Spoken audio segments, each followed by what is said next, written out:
I'm here in the Somerset town of Glastonbury, where thousands have gathered to celebrate the ancient tradition of Beltane.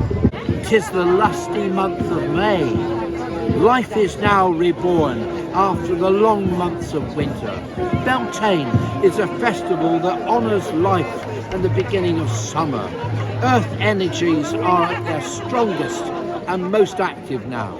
All of life is bursting with potent fertility. May Day celebrations were in full force today in the ancient Isle of Avalon, more commonly known as Glastonbury. Hundreds gathered to celebrate the pagan festival Beltane, which takes place halfway between the spring and summer equinox and welcomes the beginning of summer.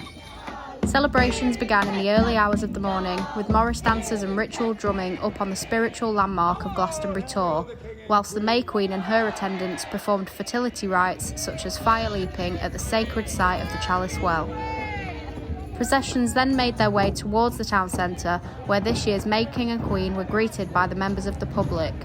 The maypole, which had been carefully prepared and blessed in traditional pagan custom, was then paraded through the town centre by the Green Men up to Bushy Coombe, where it was then erected for people to begin the ancient tradition of maypole dancing.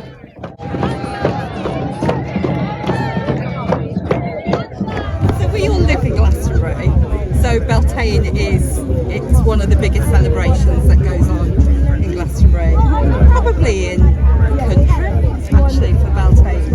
And it's just a lovely, lovely celebration of spring, of nature, of summer coming. Everybody gets together, everybody gets dressed up.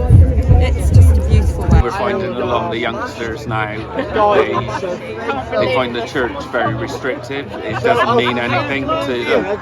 Whereas here, we don't care your colour, we don't care about your religion, we don't care about your sexual orientation, we don't care about pronouns. You are what you are, you're a human being, you've got a heart, you love people.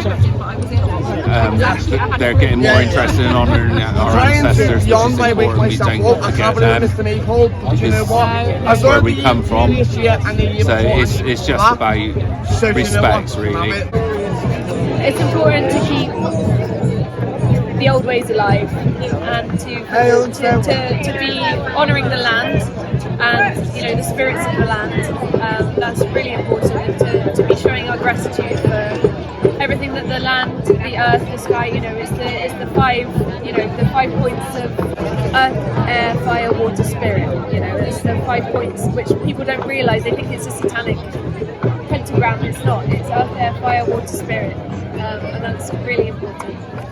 I've been involved in organising Beltane here in Glastonbury for a number of years, and I've taken a step back over the last few years since lockdown, and it's nice to come back in and experience it as a punter, a member of the public, and not actually organise it. So this is sort of a dream in some ways, to see how it's grown from originally about 25-30 people back in 2007 to about 2,000, 3,000 people.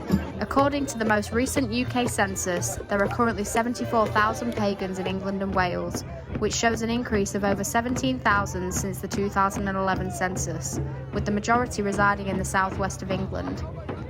In the current climate of female empowerment, gay rights movements, and the ongoing climate crisis, it's no surprise that more people are looking towards more life-affirming religions, such as paganism, and why the interest in the spiritual community is growing at such speeds.